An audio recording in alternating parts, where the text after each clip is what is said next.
At the end of 1662, the Dutch warships came here. There was a war between the Portuguese and the Dutch, and Portuguese lost the war.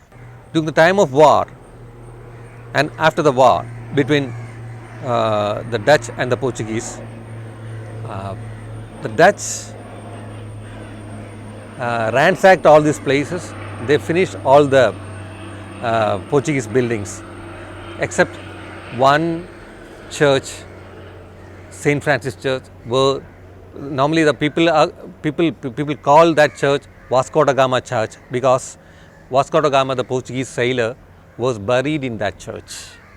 The Dutch period begins with 1662 end. Dutch won the war against the Portuguese, and the first thing they did was they destroyed all the almost all the Portuguese structures here, all the Portuguese buildings here. They destroyed the Portuguese fort. Then they started building their own fort. That was a smaller one. One typical example of the Dutch structure is Bolgadi Palace. That is there in one of the islands here, Bolgati Island.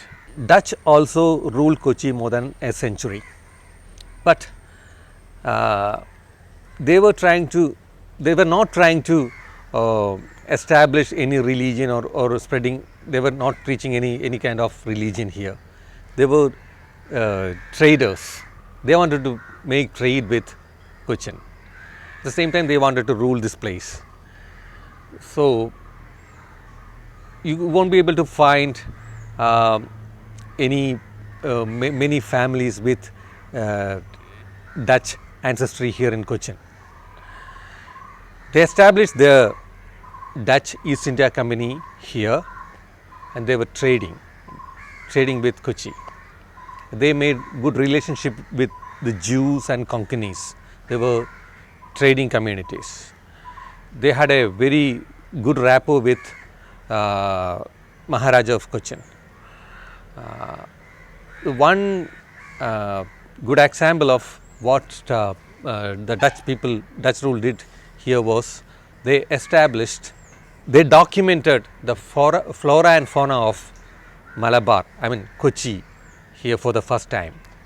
Even now, the series of books, Hortus Malabaricus, it means Garden of Malabar, is the authentic document of the plants of Kerala.